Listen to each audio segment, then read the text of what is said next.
This is your 2 News Oklahoma Fantasy Football Forecast.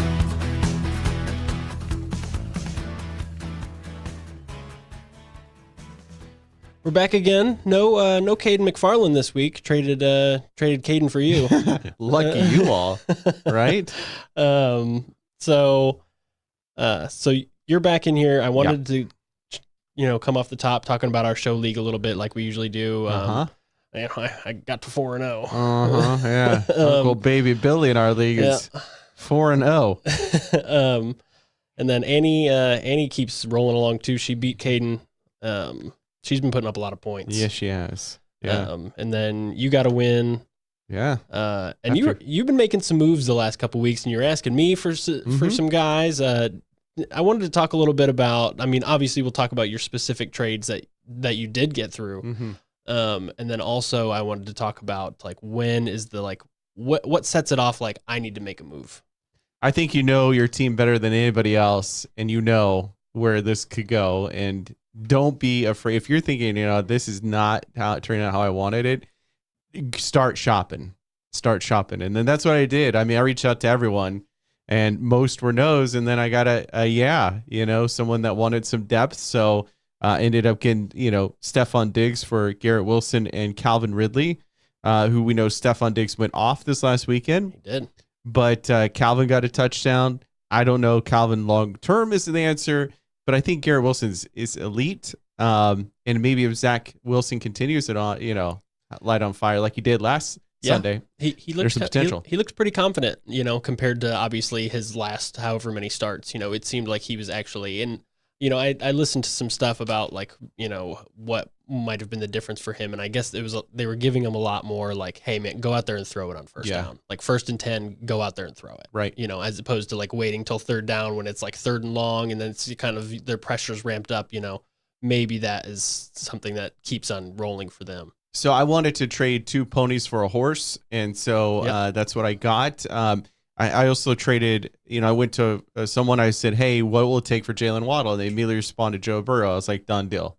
I wanted to beef up my receiving core because I, in a PPR league, really firmly believe that's the way to win. And your team, I think, really reflects that with Justin Jefferson being your center man and Nico Collins going off. Romeo Doubs is great too. And then you centerpiece it with a very solid running back. Yeah. And I think the RB2 position can be really flexible, and he doesn't have to be that great. That's it. I had Chubb, he goes out. I pick up Jerome Ford. Obviously, this week the Browns have a bye week, so that's one of those things. I have Zach Moss. So I'm going to keep riding him while he's hot. Yep, serviceable running back in there in that second slot. I think you've got to. My philosophy, and I'm going to say that I'm now 4-0 in my other league. Sure. So yeah, I've got Justin Jefferson, Keenan Allen. Those are number 1, number 2 receivers in a PPR league.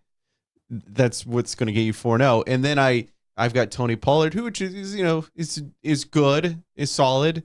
And then Zach Moss and David Montgomery is my second running back. And then you bookend it with some. You don't have to have elite quarterbacks. You can have okay to good quarterbacks. They're going to put up 15, 20 points for you. So I've got Deshaun and Geno, who are relatively consistently in that general range. You want the 2 explosives to potentially Keenan to go off 40, and then you want those bookends to get you those solid numbers. That's my philosophy. Sure. And it's working for me. I've seen others go top tier running backs and not turn out so well. Yeah. With the Saquon Barkley, they've got Jonathan Taylor, and Bijan. All 3 of those you would think. Yeah. But they're missing the double elite receivers. Right. And so when it comes to, you said, somebody should be able to kind of look at their team and know, yes. It's time to make a trade. Yeah. Is there a fine line? Say you've gotten this far, you're 0-4. Yeah. Is it time to look at your team, or is there have you ever had a point where you're like, man, this is just bad luck? I just keep getting everybody's best week. Well, that's a great question, because I do have some friends that are really suffering right now with just bad luck, injuries and whatnot. But if you're 0-4, your time is now, because statistically your chances of making the playoffs are very slim, and you have to win now. And there's no more waiting. Do you need to start making trades that maybe on paper you're like, I'm not getting a great deal here, but I need something different? Yeah. You have no choice. Yeah. Now, Dynasty, totally different. Sure. Redraft, yes. This is your time. Take chances. I mean, there's chaos in fantasy. You might just be able to turn it around, catch fire, and get going, because you're not catching fire right now. You're out. Fire is out. And if you're waiting any longer, you're waiting to lose. Yeah. So you mentioned some of the top tier running backs, like Christian McCaffrey this past weekend goes off. He's unreal. Goes like you said in your 48.7 points.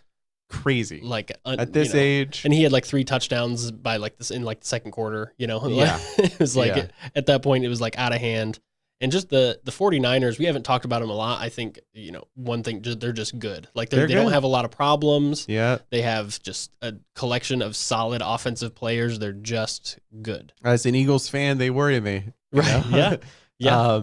But we did beat them last year, so I'm just hold on to that until we fight again.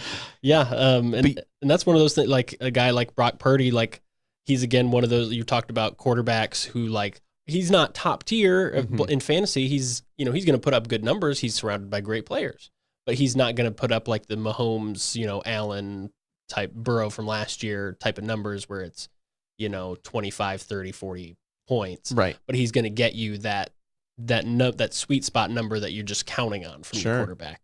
Yeah. And that's what you want, is consistently good. You don't necessarily have to, if you have great, I mean, hey, more power to you, but it's tough to do that.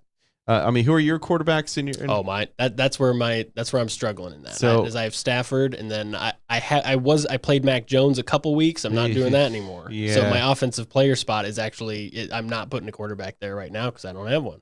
Yeah, you're in a little trouble, and but you're not trouble. You're good. You're in good shape. Your team's really good.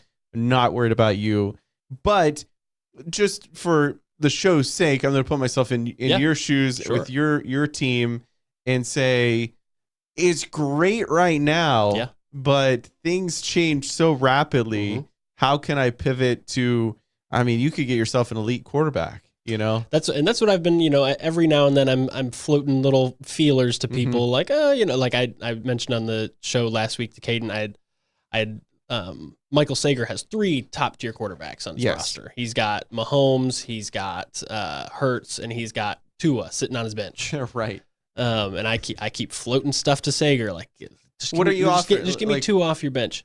I offered him last week. I think I offered him like Zach Moss, and he was one of my other. Maybe it was Nico Collins at the time. Okay, yeah. But he wasn't ready to pull the trigger. He was like, I'm still feeling my team out. So I get that. It's one of those things that like you might see something like that, and you're like, oh, maybe I need to pump the brakes on whatever my trade aspirations are. Sure. Or you can be aggressive and go in, go all in. Mm-hmm. Last week I kind of went all in my other league. I like Tank Dell a lot. I know Nico is on fire. I get it, but there's something about Tank that I really like. Yeah. And it's someone that I wanted on my team. And I took Aaron Jones and a first-round pick. And a lot of people in Dynasty were not too happy with it, but that's who I wanted. Yeah. And I went Tank Dell, and I got David Montgomery, who went off like gangbusters on my bench. Yeah. So that was awesome. Right.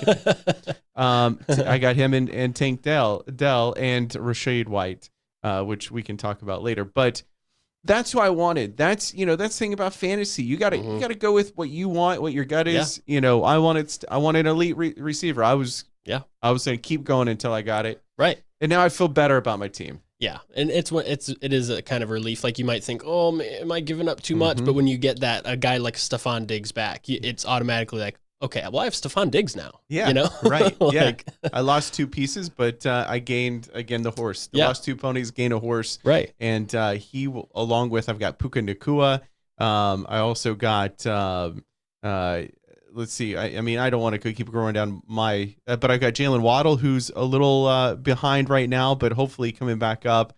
And we'll see. And I got Tank Dell in our league too, so I'm a big Tank Dell fan. Hey, the lineage in the could. That Houston offense is looking much better than I would have expected. Yeah. Stroud is super accurate. Some of the throws he's making are crazy. Yes. And he was like that in college, but you go to the NFL level and obviously the pass rushers are a totally different level, especially compared to what he was facing in Big Ten play. Right. So it's one of those things that it's like, okay, like this is like, he's by far, I mean, out of the rookies so far, he's by far been the best. Yeah. And I thought Mike Tomlin would humble him a little bit, but boy. Yeah. Mm-hmm. So, and there was a home, but it doesn't matter. I mean, it's still the Steelers defense.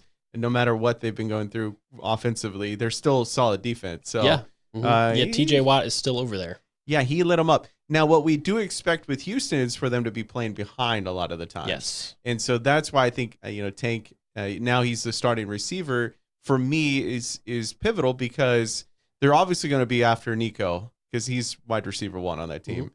But Tank's so shifty, can run. I just think there's a lot of PPR value in that. Absolutely. And so.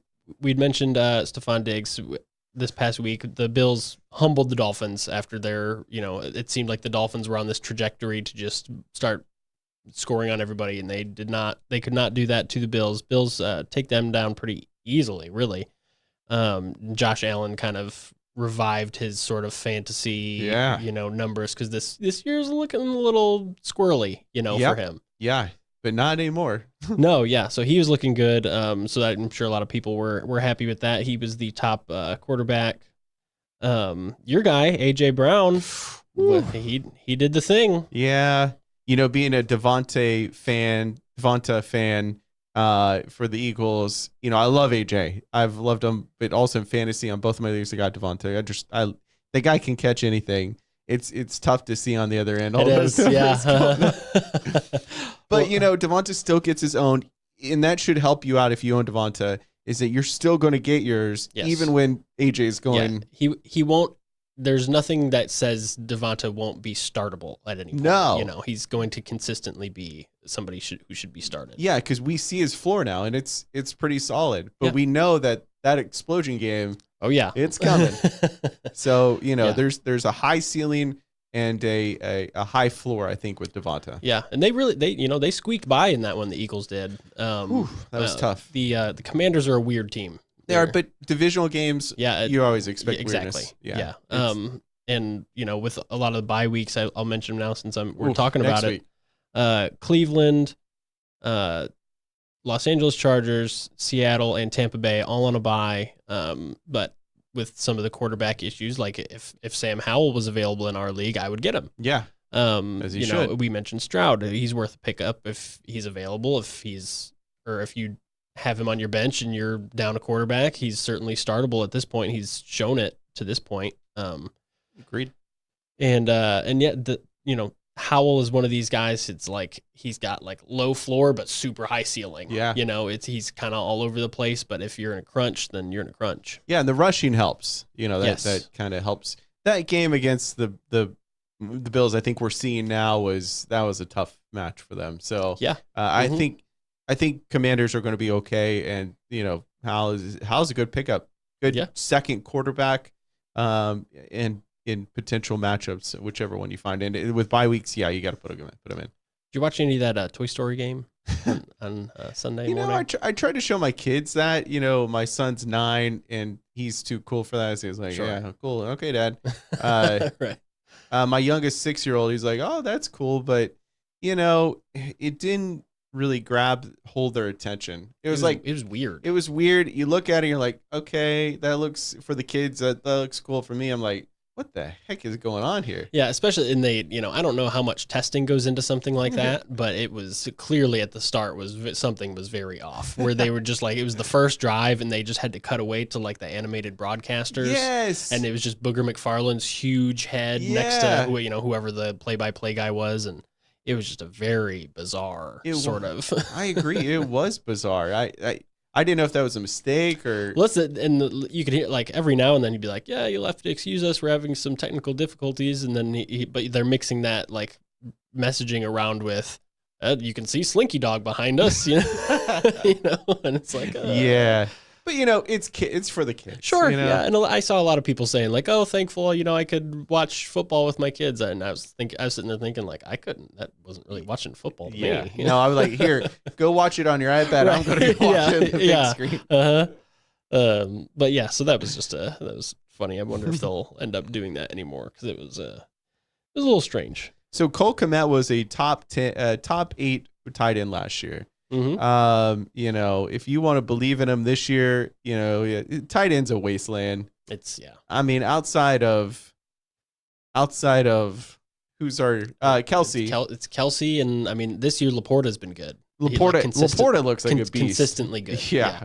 If you're in a dynasty of Laporta, you're in good shape. Mm-hmm. Man, that guy kind of reminds me of like old Jason Witten, or just just a beast. Well, that's it, and he can he seems a little undersized, when you see him running. But he can go out there and block, so he's getting all the snaps. Yeah, and he just takes charge of it when it's bad. He's just like, rah. Yeah. I was impressed by him. I was like, dang, I want that guy. And he's been a big part of the Lions running game. Like Montgomery had this crazy good game against the Packers last Thursday night, and Laporta is one of these really great tight ends as far as coming across the formation and opening some of those holes on the side of the line. And he's been I was worried, as a Lions fan, I was worried when the Lions went with an early round tight end again. Because I've seen this happen. Hawkinson, right. We did the Hawkinson was good, but they weren't using him. But before that, it was like Eric Ebron, and that was a whole thing. So Laporta looks like the real deal. Yeah, he looks legit, and they're actually using him in a way that it's like, okay, they know exactly what they want to do with him, right? And the Lions, speaking of them, they'll have somebody he's probably on a lot of people's bench or has been sitting in IR spots or whatever. Jameson Williams comes back this week, and that's for sure. I wouldn't start him. There's no way. Because we saw what happened last year when he came back halfway through the season. He came back and he had 1 or 2 games where it was he scored a long touchdown or something, but that was it. That was all he got. And chemistry goes a long way, and he hasn't been with not Stafford. I'm sorry. Your quarterback, Goff. Yeah. Sorry. Switching the, hasn't been with Goff a long time, and that takes time. I think we saw that last night with Drew Lock when he came in. Yes. Look who he threw it to. JSN and Noah Fant. Yep. And those were the 2 backups in his. The guys who he is used to throwing to. Exactly. You got DK Metcalf out there and Ty Luck. But let's throw it to the rookie and my tight end buddy. So, but it just goes to show you, these quarterbacks trust these people. And it's going to take a while for Jameson and Goff to connect. And I don't think that will occur until next season. Yeah. And it's one of those things they absolutely need more time, practice time, not just games, but practice time together, and to get that timing right. And Goff is a bit inconsistent on the deep balls. He's kind of up and down. Some of them he nails, and the other ones you're how, last year, there are some that, because they had DJ Chark on the team last year. And maybe that was a timing thing with him because he hadn't been there for very long, but it was one of those things. It was dude, how do you miss that? But listen, Jared Goff does not even know which direction the sun rises or sunsets. Okay, I'll never forget that. I would, being a meteorologist, was just blown away. That's the most simple thing as a child you should learn. Where and which direction the sun rises and sets, and he did not know. Yep. And that was back when he was in LA, and they did the Hard Knocks there, and they asked him, and he's like, I don't know which direction. I was like, I look at my wife, is this guy joking? He was very much still college frat boy Jared Goff. You could tell just in the way he was talking, it was still that. Yeah. But he's a very solid, good quarterback. For that team especially, he's kind of got that grit for them, which is amazing that he's held on longer than Carson Wentz. Yes, it is strange, and maybe that's just a style of play thing. Wentz certainly took a lot more risks. Goff does not take any risks. You're right. You're right. Even his interceptions, it's I'll say most of them. Most of his interceptions, you're I can see what he was trying to do there. Yeah. Carson is a gunslinger. He's like Brett Favre's younger brother. Yeah, you're worse. Right. You're gonna get some really crazy oh, how did he make that throw? And then other ones you're dude, what? That guy was triple cover. Right. So if I were the New York Giants, I know you just paid Daniel Jones, but I would call up Carson and be like, get in here. You couldn't do it. You're going to take the beating. You're used to it. So just go out there and sling around. Let me ask you, I asked Caden this a couple weeks ago. Do you think that the Vikings should be looking to move Kirk Cousins? No. Okay. No, I think Kevin O'Connell said it perfectly the other day. I mean, being a big Justin Jefferson fan, I want to hear everything. I want to absorb and know. And he still feels like they have a playoff caliber team, and I think they do offensively. Yep. Well, we know that. I mean, you got Justin Jefferson and Kirk can just sling it, so they have a chance. Mm-hmm. And anytime you got that chance in the NFL, you got to run with it. Yeah. You got to run with it. No, I mean, what team wants to trade for a guy that's becoming a free agent at the end of the year? Yeah. And at that age, I think they got to run with Kirk, and then hope to maybe re-sign him for a short-term deal the next couple of years at the end. Yeah, it's one of those things. It's just that, I don't know if it's just I haven't felt that level of bad for like a guy out there, just when like this past week when he throws the pick six and he's running down the field like trying to really get the guy and he just gets rocked. But to that real quick, my son played in his ninth grade football or 9-year-old football tackle the other day, and I was teaching about angles. Because he was just running right at the guy, and the guy would just skip past him and go. Mm-hmm. And I showed him that video, and I showed him, I was like, look at the angle Kirk took to make the field shorter for him, right? And make it more difficult for him to run. Of course, he got obliterated. Thank you. And my point being is, poor guy. Yeah, it just. And you could tell that number, I think it was like number 29. You could tell he was looking for Kirk. He was like, I'm getting him.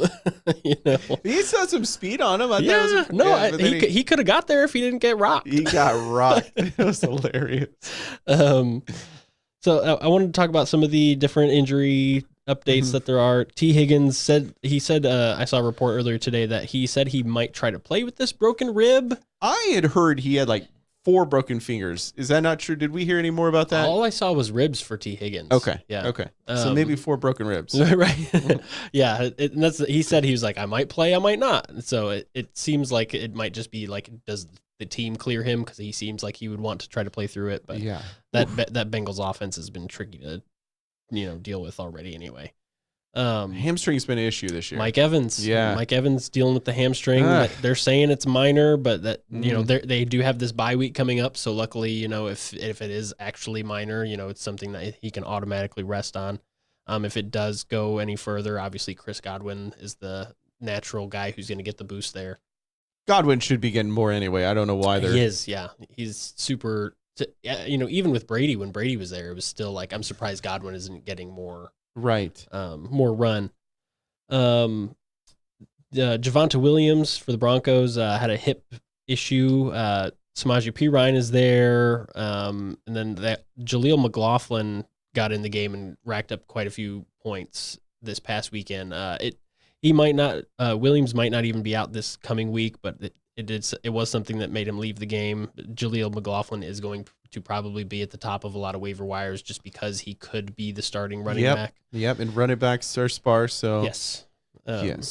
So we'll see what happens there. Kenny Pickett. Suck it. Yeah, went down with the knee. If you're still trying to start Kenny Pickett, I mean, God bless you. But, and then Trubisky is a back. Oh, right. Lord. So Trubisky's the backup there, and that that comes with its own set of issues. Unfortunately, regardless of whether he comes back or not, Pat Freiermuth is going to be. He's got a hamstring issue. He could be out 2 to 3 weeks. I dropped him a couple weeks ago in our league, and I picked him up. Yeah, well, he's just sitting there. I got Laporta, so I'm like, he's just insurance, I guess. Well, I got Jake Ferguson, and I've been very happy with Ferguson. He's been solid. Solid. And in that position, all you need is just, if you can find solid. Give me some points. Yeah, exactly. And then I think the biggest news that will, really shake up fantasy leagues is Cooper Kupp and Jonathan Taylor are both cleared to return to practice, whether Jonathan Taylor actually returns and is a Colt going forward, who knows? My gut says is they came together and were like, hey guys, okay, let's be on a team together about this trade issue because it's not working. You're disgruntled, and you're ruining your value. So let's get together on the same page because all of a sudden it's like, everything's good. Like, oh, come on back. Yeah. And he's like, sure, I'm coming back. Yeah. And then I think what's going to happen is, it will settle that down, and other teams will be like, okay, let's get back to trading again. And I think he's gone. Yeah, and it's one of those, in both of my leagues, as somebody who has Zach Moss, I'm like, please get Jonathan Taylor out of there. same here in my other league. Yeah. Although Richardson steals a lot from Moss. He does. It's true. Like those, I wanted Minshew to be in there for longer. I was like, keep Minshew in, Zach Moss. But that worries you for Taylor fans if he was to stay. Yes. I mean, Taylor's still going to do phenomenal because he's a great running back, but Richardson's going to steal a lot from you. He is. Yeah. Yeah. It's true. It's a tricky offense to figure out with Anthony Richardson because there are times he just goes rogue, and he does. He'll be back there for a second and all of a sudden he's 20 yards downfield. Yeah. Right. And in my fantasy, because I have him in our league and I see up, 26 points. I'm like, oh, hey, I'll take that. Right. Yeah. He looks horrible doing it. Right. Yeah. Yeah. All he throws are rockets. He's no touch. No, like the Josh Downs one, the 30-yard one he threw. I mean, it was an incredible catch, but it was a rocket. Right. When it should have just been a little lofty. Right. You could tell, after that play, the receiver's probably like, ugh. I was 80 yards down the field. Yeah. But yeah, so that'll be interesting. Like I said, Cooper Kupp also coming back, so that could get interesting with I imagine a guy like Puka Nacua is still going to get a lot of targets when Kupp returns. Is it going to be the same? No. But it's still going to be I imagine it pulls more away from a Tutu Atwell.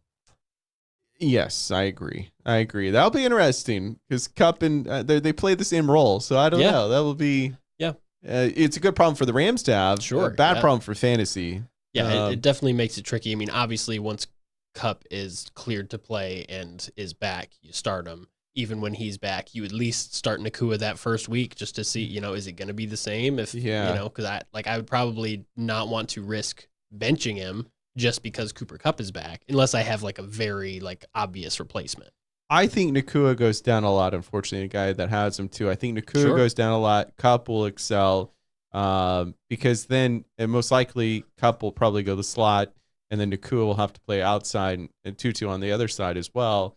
And sorry, Van Jefferson. Oh yeah, Jefferson's gone. But Puka hasn't played mostly. I haven't looked at film, so I'm just kind of assuming that he hasn't played mostly on the outside. So that might be a transition to him. But I'll go watch the film and see if that is correct. Sure. As far as pickups, we had mentioned Jameson Williams as far as somebody to kind of pick up, and you can kind of keep him on your bench or keep him on the down low until we can see anything from him that makes him worth starting. Obviously, in dynasty leagues, if he's out, if he's somebody to watch for the future. Yeah. And then I'd mentioned earlier that I had been starting Mac Jones every now and then. I did not start him this last week, thankfully, but I'm ready to shoot him into the sun. Yeah. Mac Jones is gone for me. As you should. Yeah, I think that he appears to be some type of sleeper cell for Tom Brady in the Patriots organization. Oh man, he's bad. Just trying to prove, Bill Belichick wasn't the one doing this. It was all Brady. I know, but we got the bye of Cleveland, Los Angeles, the Chargers, Seahawks, and Tampa Bay. So I mean, you might have to go with Mac. Yeah. Unfortunately. Big game Sunday night. Big game Sunday night on Channel 2. Dallas at San Francisco. Cowboys bounced back this last week. The defense looked really good again. That Cardinals game might have just been one of those weird, fluky things that happen. Obviously, that Sunday night, they're going to be going up against what is arguably the best team in the league right now. I put on here, I wanted to talk briefly about Pollard before we go to our primetime forecast. Do you think, because we all, the last couple of years in Dallas had expected once Ezekiel Elliott is out of Dallas, he would be, ceding touches to to Tony Pollard, and there were a lot of high expectations for that because Pollard as backup was super explosive, had really crazy games. Do you think he's met those expectations, or is it something where it's maybe the role isn't the same? I've watched, unfortunately, every single game of that. I think Pollard is fine. He's fine. He's at expectations as far as his touches are concerned. I think there's a little bit of an issue with the line not adjusting well. They're really challenging Dak to throw it more because they say, they just think Dak stinks. So they're really putting a lot up front to limit Pollard because they know he has that capability and that he's their weapon. So they've been trying to take him away from the game, making Dak win it. So Dallas has got to do something different. And they started to this last game. But then you have these blowouts that are just skewing the numbers too. Yes, so it is awfully hard to track some of these guys when the score is getting run up, and guys like Pollard came out. I think he had mostly came out of this last game. Yeah, he did. Yeah, he was out the whole fourth quarter. So Pollard is still their outside of CD is their best weapon. Right. And he still looks good. They just need to create more opportunities for him. Yeah. And with that, we'll get into our primetime forecast. I'll play our only music here. All right. So, last week I improved to 2-3. Caden drops to 1-3-1. You dropped to 1-4. So I'm gonna go ahead. I'm gonna go the under on Brandon Cooks. The under on Brandon Cooks. I got him sitting at 8.4 right here. All right. So we'll go under. What are you doing? I'm gonna take the over for Brock Purdy. I think he's gonna have I think McCaffrey might have a slower game, and I think Purdy's gonna be slinging it. I can see that. Yeah. We will. I'll get Caden's pick from him. See what he's thinking. All right. Well, that is our primetime forecast. Yeah, that's it. All right. Woo! For Mike Collier. Yeah. I'm Ryan Love. We'll see you guys next week.